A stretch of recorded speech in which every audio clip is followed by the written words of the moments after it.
The story starts on the day Haruka and his classmates were transported into another world. He was reading as usual during lunch break, accepting the reality of his life as a total loner. As to why he's a loner, he just wanted nothing to do with his classmates, since they'll just get in the way of his reading. If you divide the people in his class into groups, it'll be the delinquents, the gyarus, the jocks, the nerds, the class rep, and the rest are in the others category. Of course, Haruka doesn't belong to any group, but one day, something in his class happened. A giant magic circle appeared, and he immediately knew it was just like the ones in the light novel he just read. He got excited for a bit, but then he realized that going to another world is actually a pain in the ass, so he tried to escape. His body moved on its own and tried to resist and get out of the classroom. He resisted with everything he had. He couldn't escape through the door, but when he noticed his classmates started to disappear, he picked his last bet, getting above the ceiling. However, just when he thought he saved himself, another magic circle appeared on the ceiling, taking him into a blank space. Haruka complains about the generic white void thing, wondering if there shouldn't be an overweight king or a pretty princess beyond the reach of any nerd. There's nothing like that there, but he does notice a lonely old guy, as lonely as he is. The old man runs towards him, seemingly panicking, asking him why he's still there, since the others have already left. Haruka assumes that the old man is kind of the god of another world, and he told him the rest of his classmates were already transported, so he was left behind. He now has to get ready to get transported, and he has to pick his status and skills for another world. Normally, each person gets 50 points and uses them to pick skills and magic, but apparently, it's the first time the old guy summoned 43 people, so all the cheat skills have been taken, leaving only worthless skills. Haruka still tries to take a look at the remaining skills, but he can only complain to see how useless they are. They go from cane to corporate proactiveness, which makes him wonder if he'll fight monsters with a stick or if he'll be an office worker in another world. Seeing all the leftover skills, Haruka confronts the old man, asking him what he's going to do about this, since he can't even get past the starting village with these. After Haruka complains and criticizes him so much, the poor old man snaps, saying that, in that case, he'll grant him all the remaining skills. Just like that,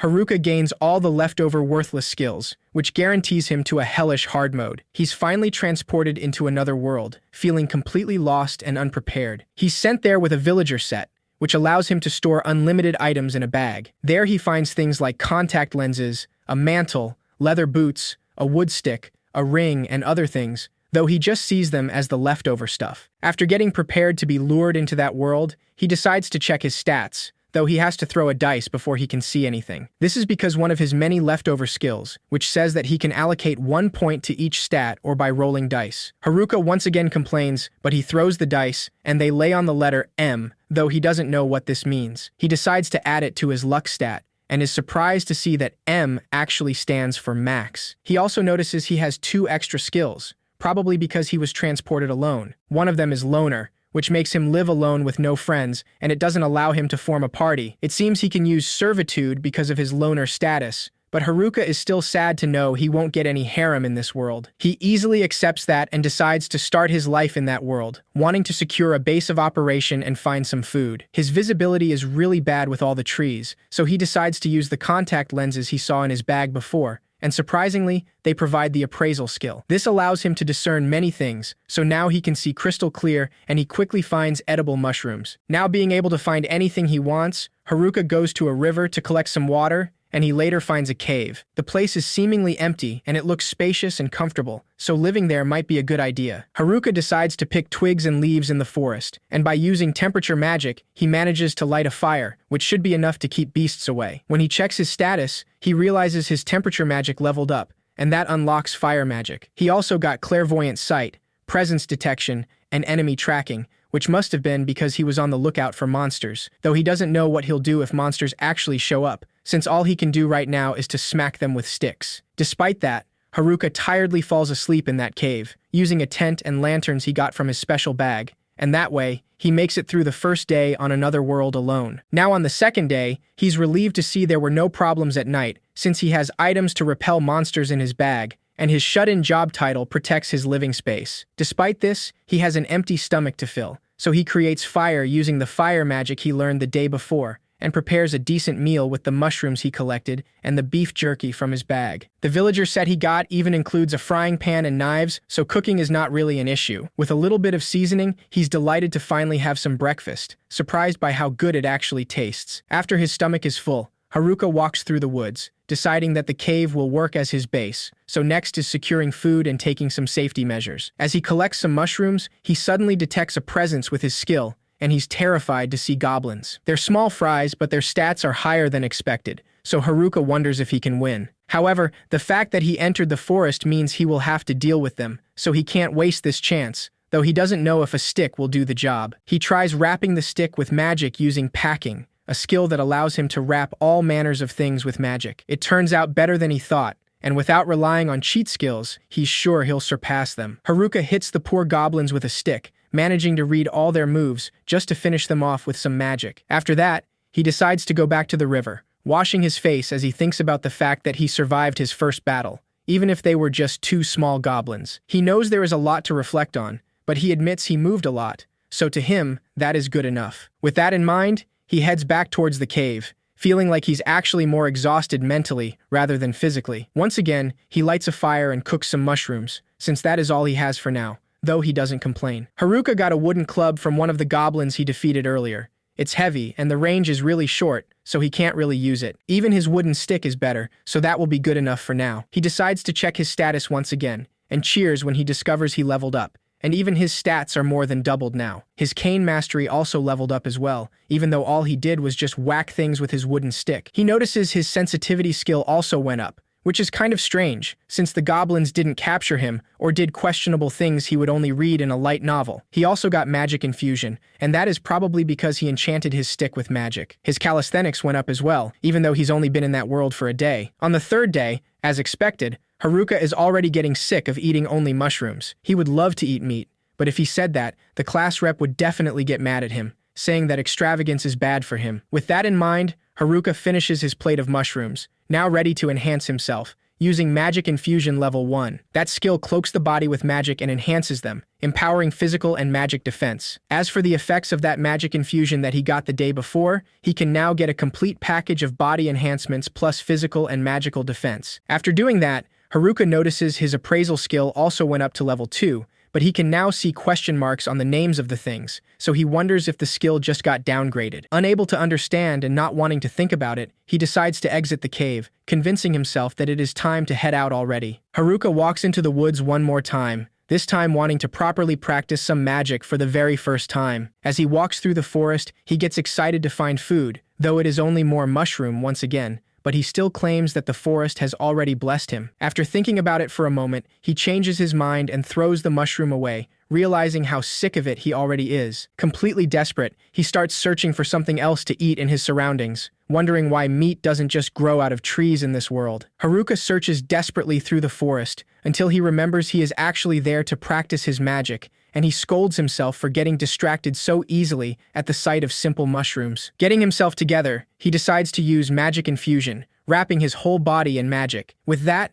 Haruka is able to jump and run at high speed through the forest, surprised to feel so light and fast. He even feels kind of like he's teleporting somehow, and he gets excited to realize that his dexterity is off the chart. Now more confident than ever, Haruka runs through the woods until he finds a pair of goblins once again. He's sure that even if he's up against these strong goblins, he'll be able to easily defeat them. Just as he said, he runs towards one of the goblins and attacks it with his stick, defeating the poor thing with a couple smacks. Unlike before, now two goblins are definitely no match for him, and this is already going so much better compared to the day before. Haruka defeats the other goblin, once again, with just a few strikes of his wooden stick. He now feels more confident, like he might even be able to take 3 of them at once. However, when 3 goblins indeed show up in front of him, Haruka immediately hides behind some bushes, slowly leaving the place and just deciding that he should stop for now. He decides that he'll actually go home to test his other magics there, something a lot more safe. And so, just on his 3rd day, he went on a goblin hunt during the day,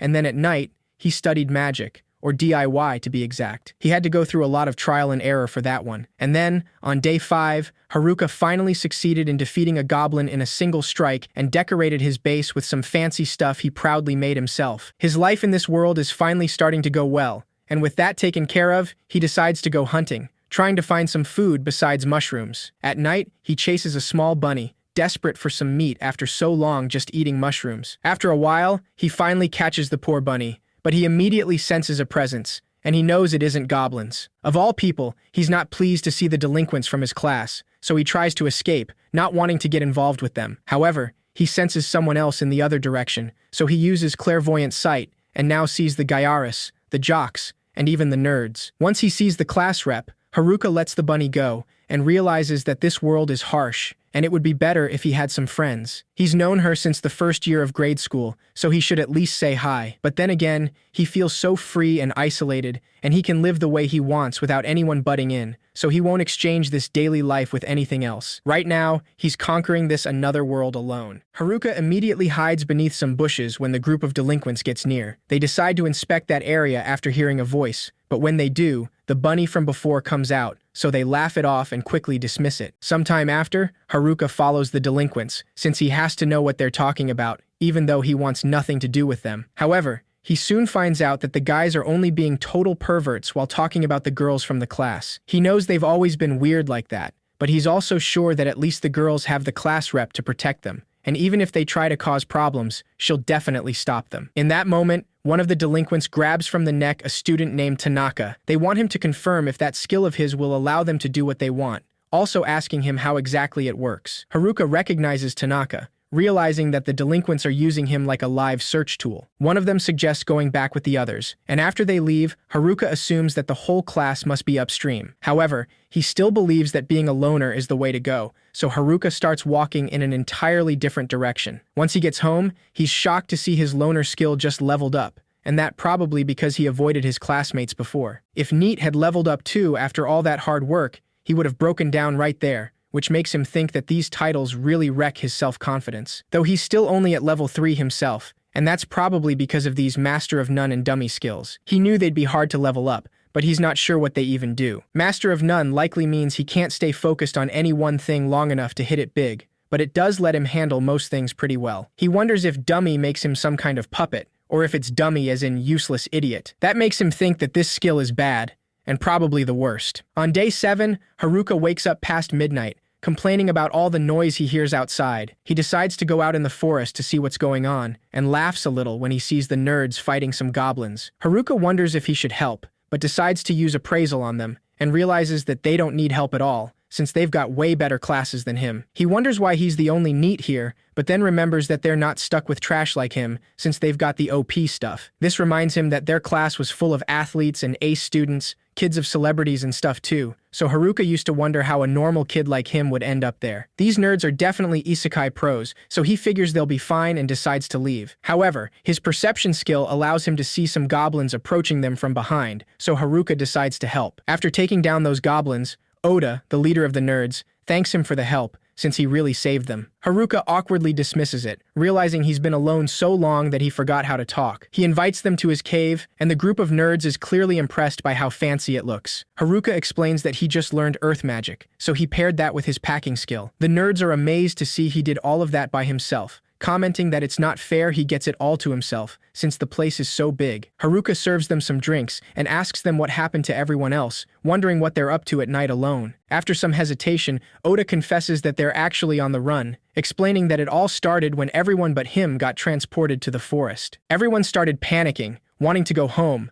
but the nerds were the only ones that remained calm, feeling confident with their stats and the information they know thanks to light novels. The delinquents immediately threatened them, wanting them to tell them all they knew. In the meantime, the class rep simply looked around with curiosity and then tried to reassure everyone, trying to make them calm down. However, a pack of goblins suddenly showed up behind her, and this made her freeze in fear. All the girls started crying, and even the delinquents were panicking. However, the nerds were all calmed and collected, since goblins are a piece of cake to them. When they easily took down some goblins, the jocks took some courage to fight along, managing to make a brave stand. The monsters were defeated, so the class rep quickly told everyone to move somewhere safer with more visibility. With her wits back, the class rep led everyone to a safe riverside clearing, and the nerds used their isekai and survival knowledge to help everyone set up camp. The class rep organized things and put everyone to work, and with that, they all came together and worked as one.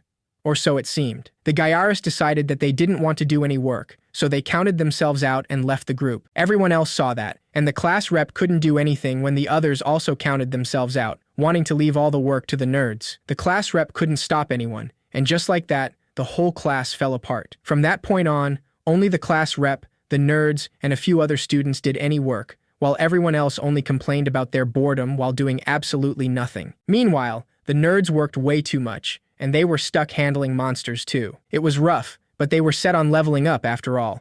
Charm probably grants control over people, and then there's Puppeteer, which is definitely bad news. Oda saw the delinquents pick those skills back in the White Room, so they decided to level up to stand up to the delinquents' wicked choice of skills. They also decided to keep close eyes on the delinquents, and that's when they heard them blab about their harem plan. Hearing that part of the story, Haruka wonders why they would just talk about it all in the open, making him think that they probably wanted to be caught or something. When the nerds heard about it, they immediately went to the class rep to tell her everything. Once she heard about it, the class rep decided something had to be done, saying that if that's the case, then they need to level up as well. However, the delinquents managed to use Charm and Puppeteer just a few days later, and the class rep happened to catch them right that moment. A few seconds later, all the delinquents were down and apparently unable to move. The nerds then took the chance to use their seal ability on their Charm and Puppeteer's skills. Once their forced harem plans were exposed, the delinquents were run out of the camp, but they came back for payback time not so long after. Creating chaos in just a few minutes, the delinquents attacked everyone, destroying everything and setting all tents on fire. After everything was completely destroyed,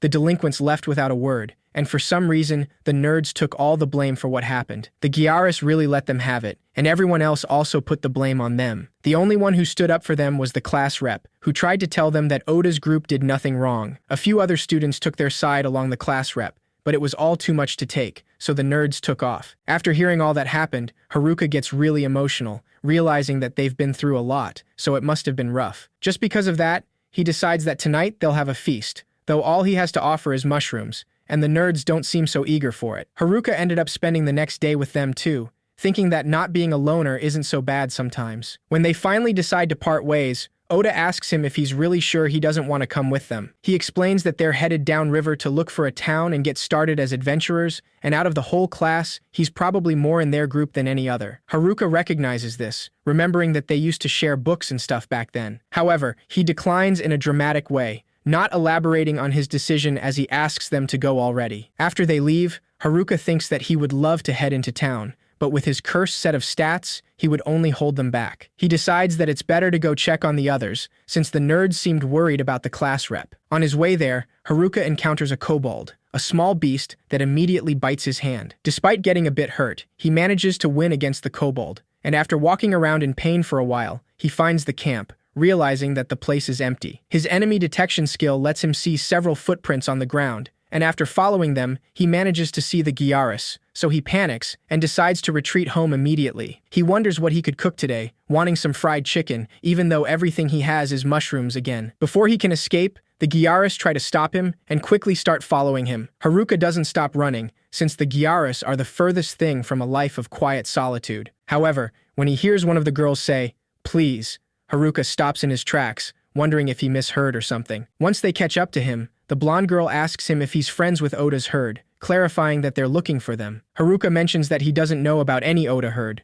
but he does know some otaku nerds. The girl shouts that it's the same thing, and Haruka asks them why they're looking for the nerds in the first place, since they probably only want to put them to work again. To his surprise, the blondie explains that they just want to apologize, which actually manages to leave Haruka speechless. The other Gyaris explain that they totally see what they did now, and they realize that they're only alive thanks to the nerds. Still completely taken aback, Haruka recognizes that they seem serious, which is surprising, since you'd never find them apologizing back in the real world. Yet, he tells the girls that they'll never catch up to them, wanting to know if they can even make it out of these woods or fight monsters. Seeing their hesitation, Haruka asks them if they're going to go find their saviors and apologize, or if they're going to give up. Haruka demands an answer, knowing deep down that he's being harsh, but he knows that he'd be doing the nerds a disservice if he didn't check if the girls really mean it. Surprisingly enough, when Haruka looks back up at the girls, they're completely bawling her eyes out, saying that they just want to apologize. It's at that moment he realizes he messed up, since the next thing that happens is that the Gyaris ask him to teach them all they need to know to survive until they find the nerds. Completely taken aback,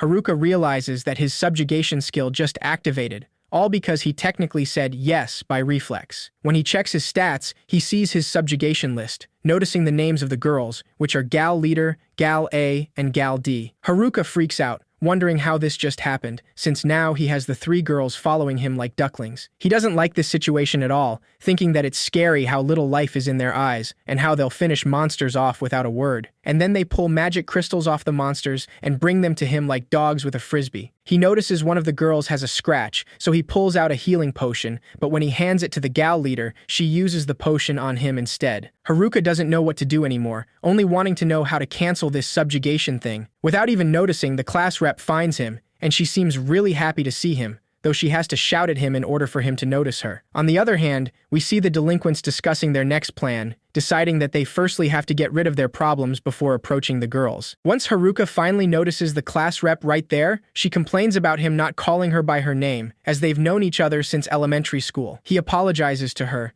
and soon, all the girls from class catch up to them, so he realizes that everyone but the gal group stuck together. The class rep asks him what's wrong with Shimazaki, the leader of the Gyarus and the others, since something seems off with them. Haruka doesn't know how to answer that, and even he wants to know why subjugation activated back then. Once he explains what happened, the class rep obviously freaks out, asking him why he did something like that, since subjugation is something that's supposed to be used on monsters. He says that it just sort of happened, but this only makes him sound more suspicious, so all the girls stare at him with an ice-cold glare, not believing a thing. Not being able to explain anything, he decides to simply leave. But the class rep doesn't allow this. She shakes Shimazaki back to her senses and is relieved to see she's okay and out of her trance. The class rep orders Haruka to sit still as she explains all that happened to the Gyarus, and also listens to their side of the story. He's left alone again, like always, so he decides to practice expanding his house in the meantime. Haruka wonders if he can build a basement, so he starts using his magic right there. After a lot of concentration though, he ends up buried in the ground, so the class rep scolds him once again. He explains that he got bored while waiting, so she asks him if he's a cat who likes tight spaces or something. The class rep easily gets him out of the ground, explaining that Shimazaki told her all that happened, and she said that he came to help them and all of them. Haruka doesn't remember saying anything like that at all,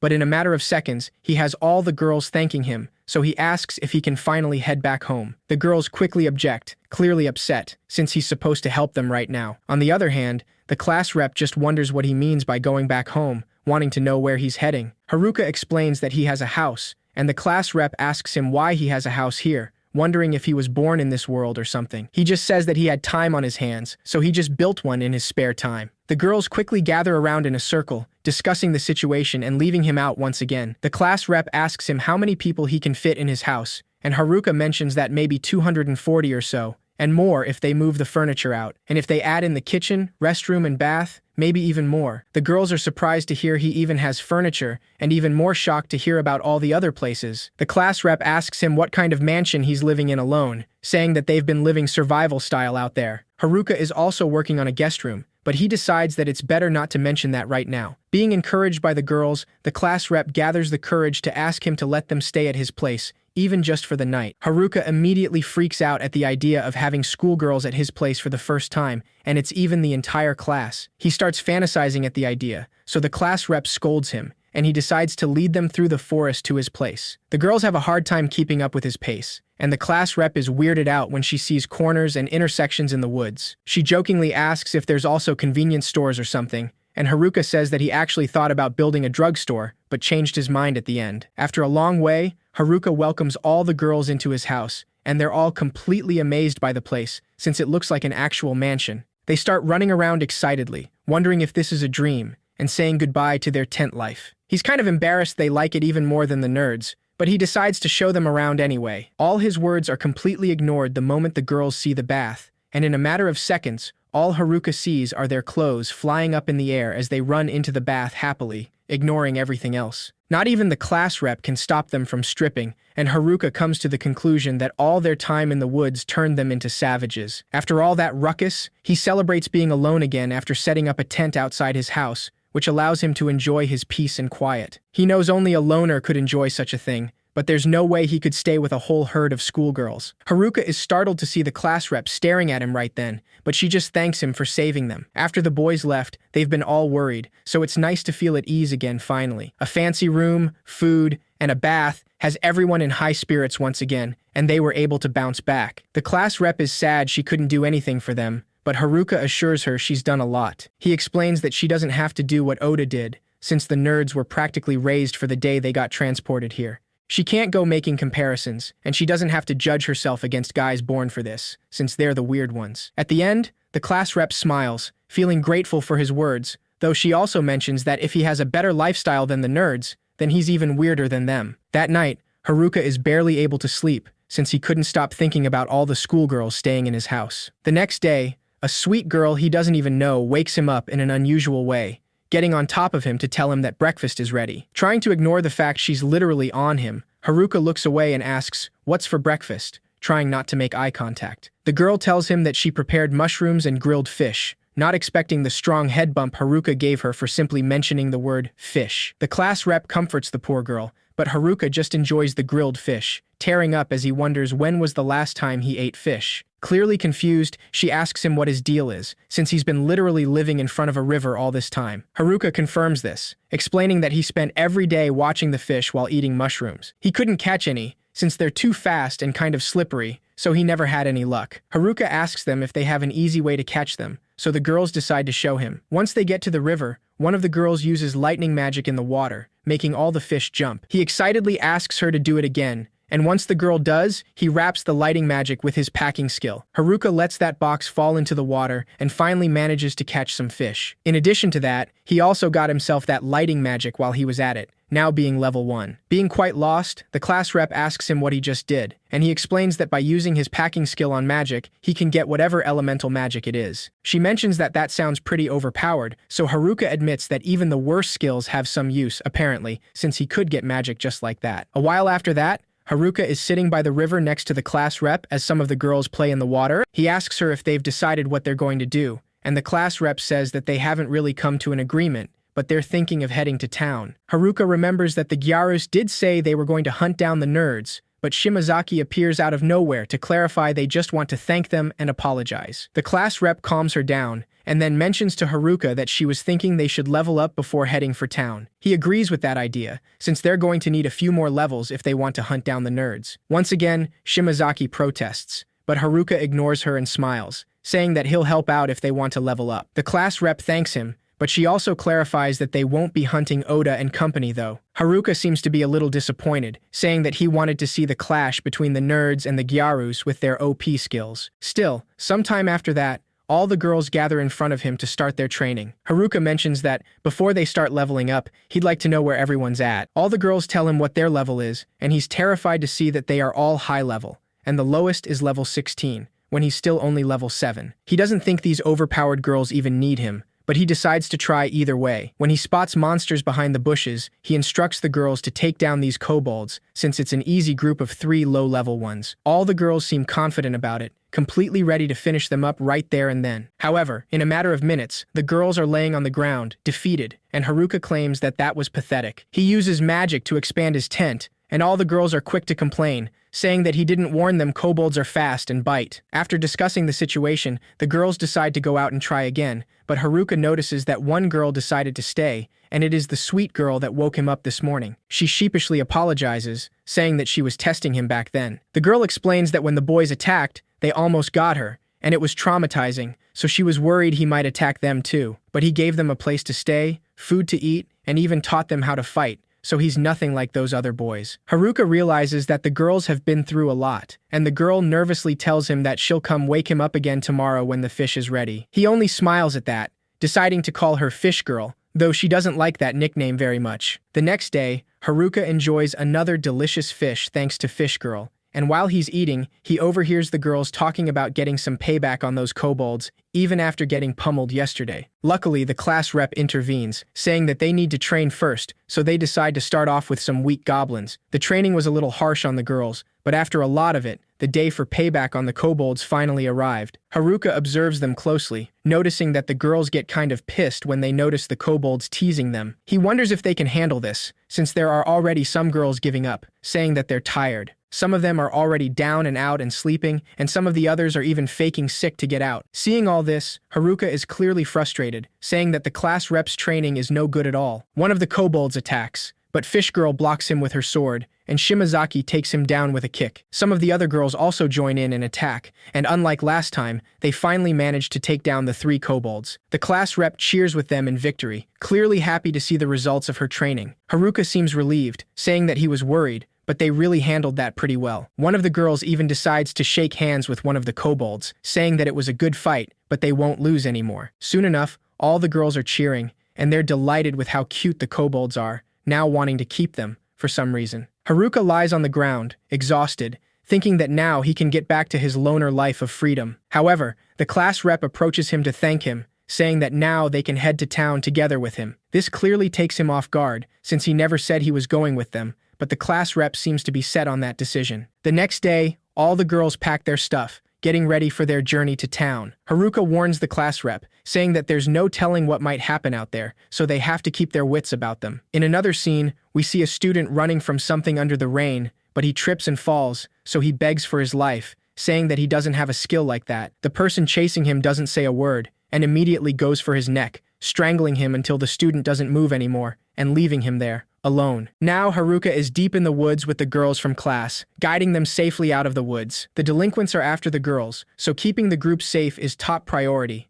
and for that they need to leave the woods as soon as possible. The group runs into a giant orc somewhere along the way, so Haruka instructs the girls to stand back, wanting them to watch and learn a thing or two about battling. Just before the monster is about to strike him, Haruka disappears, and in less than a second we see him hiding behind a tree, laughing at how sluggish that monster is. Orcs are strong against physical attacks, but the nerd said they can be beaten with enough magic. Taking that into account, Haruka searches for any good magic available on his menu. He sees Grand Magic, which is fire, earth, water, and wind, all 4 under 1 skill. Everything but fire he got from his packing skill. So once again, he thinks that even the worst skills can come in handy. His thoughts are interrupted when the orc suddenly destroys the tree he was using to hide. Haruka quickly dodges all the attacks, managing to hit the orc on the head with a stick. To his surprise, only this attack takes the orc down, so he's a little taken aback, since he thought physical attacks didn't work. The girls are apparently disappointed that he didn't use magic like he promised, so Haruka decides to go for another target, finding a different orc. He uses a simple fire magic attack,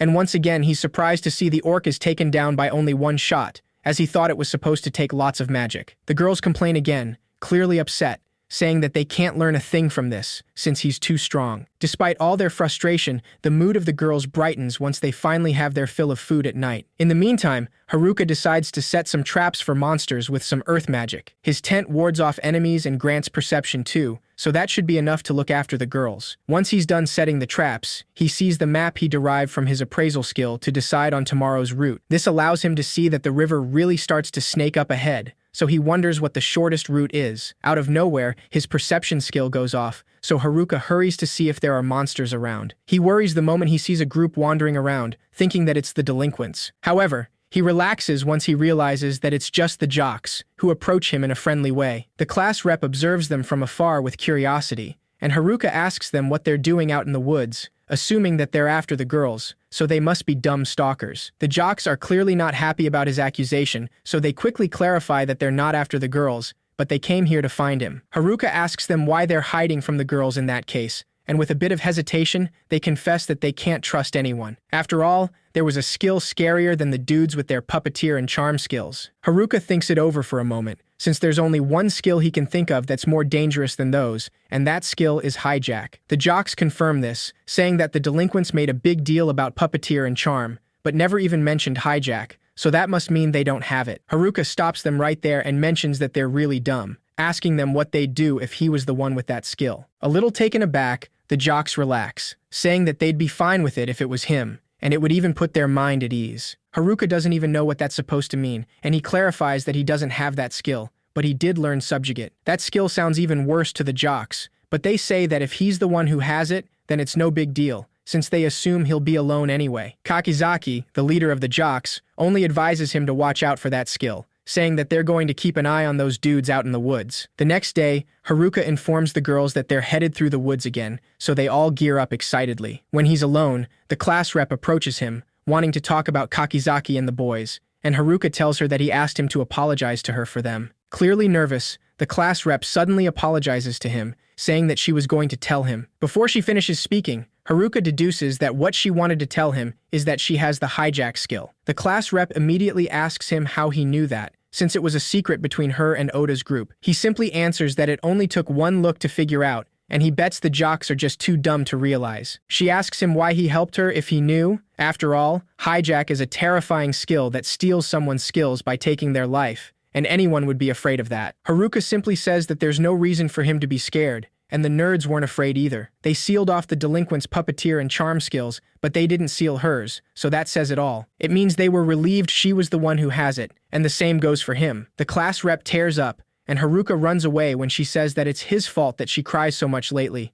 but truthfully, she's really grateful. Sometime after that, the group continues advancing through the woods, and Haruka notices they're ahead of schedule, but they'll be stuck camping again tonight. He spots a good-looking riverside and sees it as a good chance to try out something. He asks the girls to go ahead and scout or something, saying that he'll handle things here. Haruka quickly leaves the group behind, using a combination of magic that makes him faster and lighter, surprisingly allowing him to fly. Being high up in the sky, Haruka pauses for a moment to admire the view, only to realize that he's now falling. Unable to stop it, he uses magic wrap to boost his physical fitness, managing to survive the fall that way. Once he goes back with the girls, the class rep is clearly worried to see him so beaten up when he just went scouting. Haruka explains that he got launched up really high and sort of fell, but that explanation only makes her freak out even more. She scolds him for not communicating anything, but Haruka thinks that when you're normally a loner with no company, you don't communicate at all. Despite getting scolded, thanks to Haruka's scouting, the group is able to make great progress. And after all the ups and downs, they finally make it out of the woods. The girls cheer excitedly, since the town isn't far now, but Haruka stays even more alert now that they're out in the open. The hills block his view, so he decides to take a look into the skills on his menu, noticing a new one named Airwalk, something he probably derived from his walking skill. He decides to try it out, so the class rep freaks out once she suddenly sees him casually walking on air. Haruka asks her to give him a minute, saying that he wants to make sure things are safe out there. He focuses on the area, noticing that things look peaceful, and for the first time, he manages to see their first Isekai natives, real villagers. However, they're being attacked by monsters, so Haruka quickly comes down to inform the class rep. She immediately gets worried, saying that they have to help. But Haruka can't help but think the fact that they're getting attacked by monsters doesn't mean they're good people. He realizes that the girls are too trusting, and seeing their eagerness to help, he tells them that they won't make it in time even if they run. Haruka asks them what they'll do if they're actually bandits, saying that he wouldn't take the risk. Before he leaves, the class rep stops him, saying that if they're bad guys and hurt them, then she will fight, but if they aren't, then she wants to help them. Haruka smiles, since he figured she'd say that, so he tells her that he'll go. Seeing her surprise, he clarifies that's the whole reason he's here in the first place. The girls stare at him with surprise as he prepares to leave, and Haruka knows that he can't run there in time. The magic wrap and weight magic he used yesterday won't even cut it, so it's time to try something new. He prepares himself, deciding that he'll use magic wrap to boost his physical fitness again, and he will use weight magic to make himself lighter. And then, he will use his grand magic to make some wind and fly on it. As he does this, Haruka manages to create a strong whirlwind around him, and then he uses Airwalk to propel himself in the air. He gets excited to see how fast he's going, saying that something like this could take him anywhere. Despite how well everything seems to be going, his excitement quickly turns into worry once he suddenly notices that the class rep is literally clinging to his clothes in the air. Clearly panicked, he asks her what she's doing, and the poor girl explains that she got caught in his wind magic. Before being able to say anything else, the class rep warns him to look ahead and immediately stop. Apparently resigned, Haruka simply says that humans aren't built to stop that fast. The class rep freaks out even more, and before they know it, they crash into the ground, leaving the villagers highly confused. Their crash was so strong they somehow managed to beat up all the monsters, and Haruka asks them if they're okay. The class rep is completely out unconscious, and while she sleeps, the villagers thank Haruka for saving them. The leader of the party introduces himself as Ofter, and his comrade's name is Gatek. Haruka is surprised to see he can understand people here, despite being in an isekai. He asks them why they were getting attacked, and Ofter explains that merchants have been getting assaulted, so the Adventurers Guild put out an extermination request. They thought it would be some easy cash, but in the end, they would have ended up dead if it weren't for Haruka. Ofter instructs his party to gather up everything that's left, and they all wonder how they're going to pay their tabs now. Haruka simply looks around, knowing that there's not much to do until girls get there, and the class rep's still out. He approaches the adventurers and offers some grilled mushrooms, since they're probably pretty worn out, even if they aren't hurt. Gatek accepts the food, clearly pleased at the taste, and also noticing that the mushrooms are stamina caps, something apparently rare. The whole party is completely recovered in a matter of minutes, and Haruka didn't even know that what he offered was that rare. He's still glad that they like them, but for some reason, the fact that these old guys are partied with cute girls like this kind of pisses him off. The class rep finally wakes up, and the first thing she sees is Haruka getting ready to throw fists. Sometime later, the rest of the girls finally catch up, and they're all very excited to see an elf girl for the first time. After a while, the party then guides them to town, and they finally arrive at Omui, the first town they see in this isekai. The girls get really excited to see the place, jumping around like children in an amusement park. For this reason, Haruka draws a line on the ground, and that symbolizes their first step into that new world. In another scene, we finally see again the delinquents in the woods, apparently scheming out something. The leader of the delinquents, Shu Katsuyama, mentions that they already had some good leveling. That means that now, they are ready to track down and finally hit the girls, like they've planned all along. The group cheers excitedly, since this is what they've been waiting for so long. However, one of the guys mentions that if they're going to attack the girls, they should get their charm and puppeteer skills unsealed. Only someone with a seal skill can unseal them, so that means that they have to find the nerds first before finally making their move. And that's it for this video. If you liked it, then subscribe to support the channel, comment the word AWOKE to prove that you stayed till the end, since not a lot of people do.